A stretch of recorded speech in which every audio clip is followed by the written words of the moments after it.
Começamos o Liberdade indo até o Rio de Janeiro para lhe dizer que quem é vivo sempre aparece, viu? Fernando Molica, oi sumido. Oi, bom dia, bom dia a todos. Mas com saúde tudo em ordem, certo, Molica? Não, tudo tranquilo. Em primeiro lugar, agradecer também ao Bruno Salles, né? O Bruno Salles que tomou conta aqui, cuidou aqui da lojinha, cuidou da bancada aqui durante a minha ausência, mas estou de volta, tudo em cima, vamos embora que tem muita notícia. Esse país não deixa a gente sem notícia, né, Elisa? Nunca, jamais. E a gente começa falando sobre o presidente da República, que está nos Estados Unidos para participar da Assembleia Geral da ONU, que começa amanhã, terça-feira. E hoje já tem um encontro bastante importante, viu? O presidente tem uma reunião bilateral com o primeiro-ministro britânico, Boris Johnson. Entre os assuntos, os dois líderes devem tratar sobre meio ambiente e sustentabilidade, que são temas de grande importância para Boris Johnson, que deve estimular o Brasil a adotar mais chamadas de medidas verdes. Querem estimular para que os brasileiros e a gestão federal tenham aí mais medidas verdes. Na Conferência das Nações Unidas, as metas para zerar emissões de carbono também estarão em pauta. E aí vem a questão econômica depois da chegada desse turbilhão da pandemia de Covid-19, assuntos como, por exemplo, o Afeganistão, a tomada do poder pelo Talibã. Então, são muitas pautas que a Assembleia Geral da ONU se propõe a tratar. É um momento de uma discussão, não é, entre as nações. Mas falando um pouquinho sobre esse assunto da política do meio ambiente, Molica, como é que você avalia a imagem do Brasil no exterior, quando a gente fala de política do meio ambiente, do cuidado com o nosso verde? Em abril, lembrando que na cúpula do clima, o presidente Bolsonaro prometeu antecipar a meta do país. Ele deve levar alguma novidade agora para esse encontro da Assembleia Geral da ONU amanhã? Olha, o presidente certamente, assim como em outras vezes, né, ele vai tentar passar uma imagem, vai dizer que o Brasil está cuidando do meio ambiente, está cuidando, mas, enfim, a gente vê, são palavras que acabam sendo queimadas, né? Queimadas quando a gente olha a fumaça, essas palavras acabam virando fumaça, a mesma fumaça aí que vem dos incêndios na Amazônia, que vem destruindo a floresta. O governo fez uma moratória em relação a incêndios propositais, né, que seriam até legais, mas houve uma moratória que não está sendo respeitada. É uma situação muito complicada. Você, na prática, os atos e omissões do governo brasileiro, mas não apenas omissões, mas atos, a gente lembra lá da política que foi exercida pelo Ricardo Salles, uma política, o então ministro do Meio Ambiente, uma política traçada pelo presidente da República, isso passou a boiada também na imagem do Brasil no exterior em relação a essa questão do meio ambiente. E aí não se trata apenas de uma questão de imagem, a imagem acha a gente mais bonitinho, mais feio, não é isso. Isso se reflete em negócios, isso se reflete na capacidade, influencia na exportação dos produtos agrícolas brasileiros, isso mexe com o agronegócio brasileiro, não é à toa que setores importantes do agronegócio já fazem oposição, já fazem muitas críticas até abertas à gestão do presidente Jair Bolsonaro. Não vai ser fácil. Uma coisa é você falar, ali você tem um discurso, não tem a parte, o presidente fala, os presidentes, né, os primeiros ministros de seus respectivos países falam o que bem entendem. Na hora do encontro bilateral é mais difícil, vamos ver qual vai ser a postura do primeiro-ministro britânico, se ele vai aceitar ou se ele vai colocar algum tipo de exigência, se vai fazer algum tipo de cobrança, ainda que educada, né? Trata-se aí de diplomacia ao presidente brasileiro. Elisa. Agenda prevista, então, hoje para o presidente da República encontrar o primeiro-ministro britânico Boris Johnson, também encontrar o presidente da Polônia, são os encontros agendados para hoje. Amanhã, aí, de fato, começa o evento, a Assembleia Geral da ONU, com a abertura do presidente da República, Jair Bolsonaro.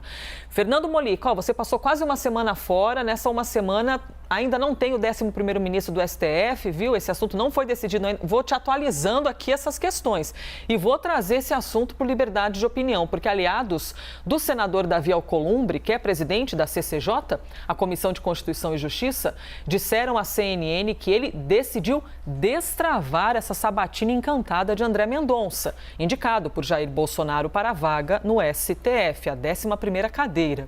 A sessão deve ser marcada, então, até o dia 15 de outubro.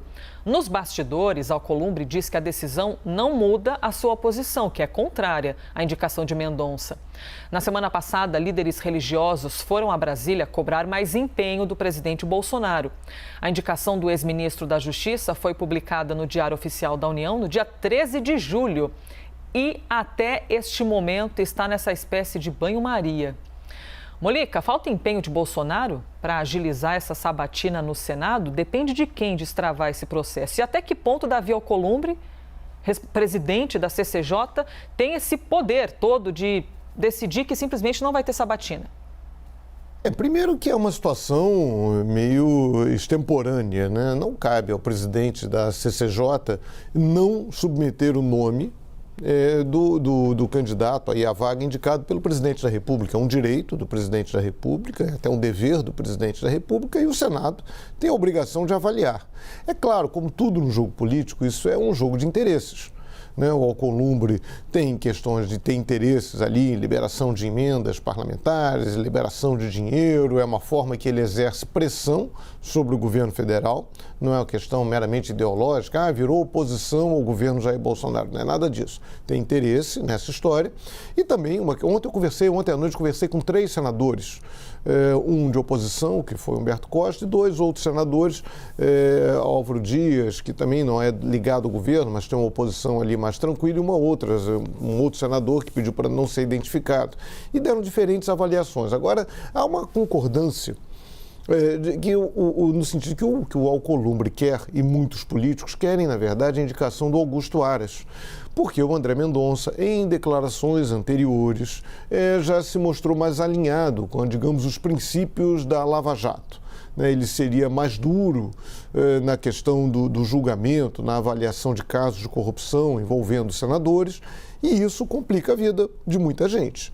E o Augusto Aras tem uma postura, digamos, ali mais leniente. Ele mesmo, quando foi ouvido há pouco tempo no Senado para tratar da recondução dele ao cargo de Procurador-Geral da República, o Augusto Aras falou que não trata de criminalizar a política, como se políticos não tratassem de se criminalizar. Enfim, então há uma articulação, o Davi Alcolumbre é muito clara, no sentido de tentar forçar aí a indicação do Augusto Aras. Haveria então uma rejeição do André Mendonça para a nomeação do Augusto Aras. Eu conversei, um deles, o Álvaro Dias, me falou, olha, entre um e o outro eu fico com o André Mendonça. Um outro senador com quem eu conversei, que é uma oposição, digamos assim, mais light, não é de um partido de esquerda, disse, olha, eu não gosto do André Mendonça.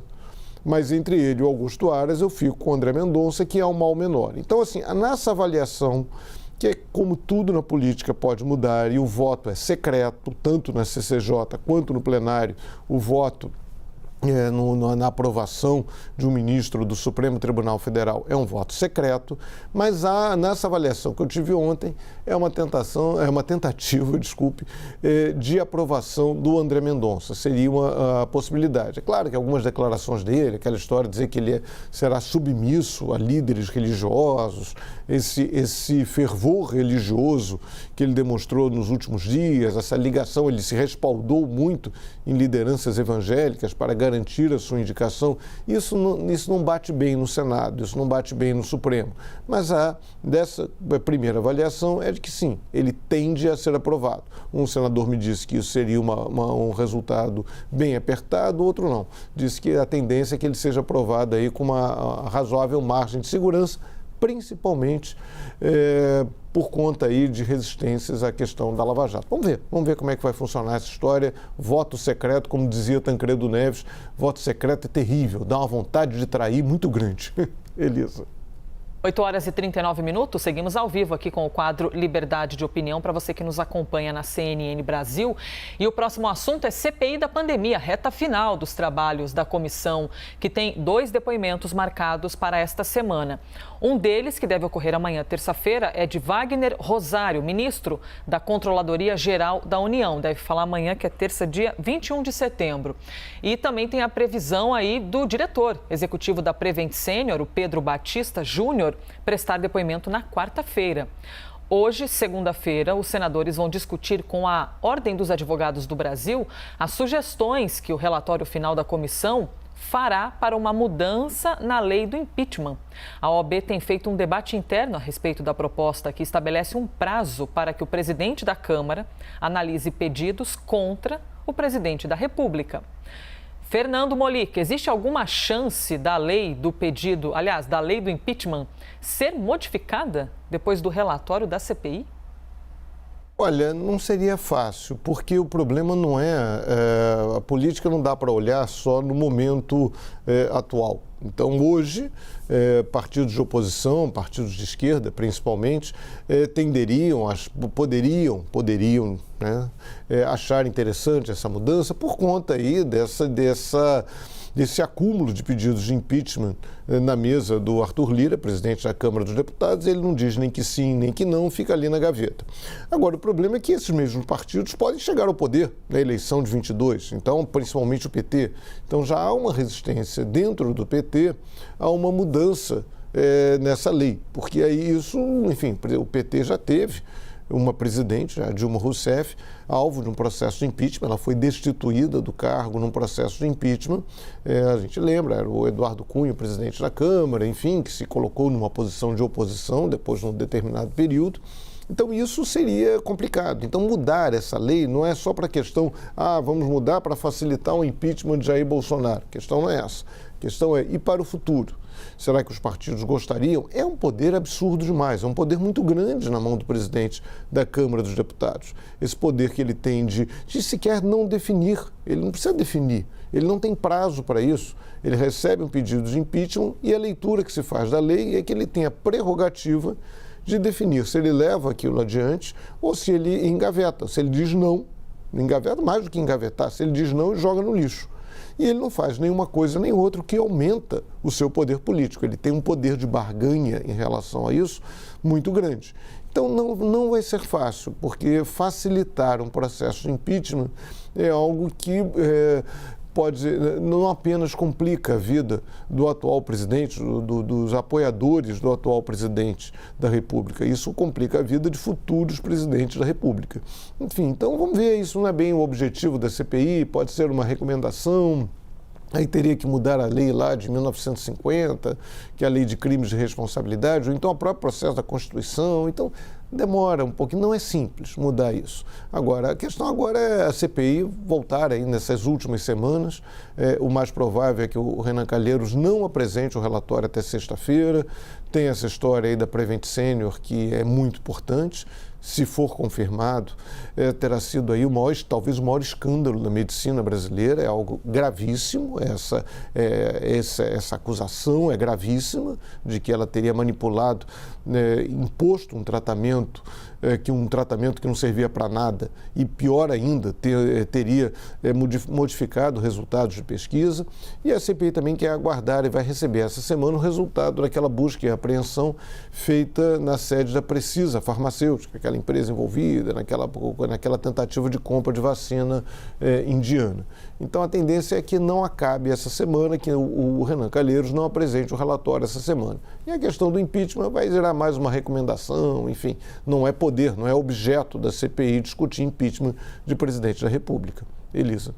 Fernando Molic, estou aqui lhe ouvindo e vendo o relógio, vendo que nos restam 60 segundos. Então, eu vou acrescentar só uma pitada aqui nessa nossa conversa, porque tem uma reportagem no site da CNN em que Arthur Lira disse que a mudança na lei do impeachment está fora do escopo da CPI da pandemia. Então, o presidente da Câmara criticou o relator da comissão ao propor essa mudança na lei. Então, é o posicionamento, ao menos do ponto de vista para Lira, está fora do escopo da CPI esse tipo de discussão.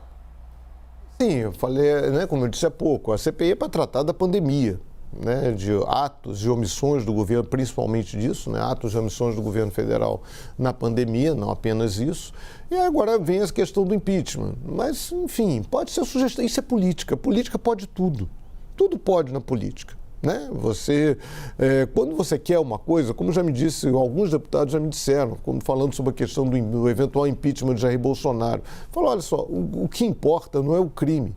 Um crime contra o presidente da República, um crime de responsabilidade, sempre se encontra. A questão é a vontade política. No caso da Dilma foi muito claro. que havia uma vontade política de se retirar Dilma Rousseff. Arrumou aquela história da pedalada, poderia ter sido outro, enfim. No Bolsonaro, essa maioria ainda não se fez no Congresso, uma maioria expressiva favorável ao impeachment. Então, segura a onda.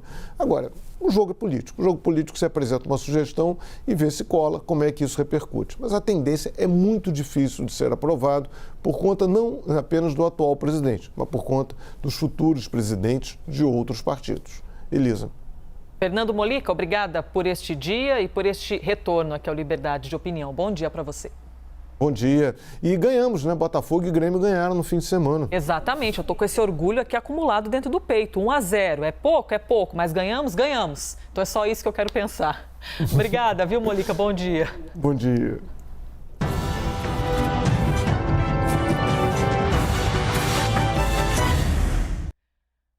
Lembro sempre para você que nos acompanha que as opiniões emitidas pelos comentaristas do quadro não refletem necessariamente a posição da CNN.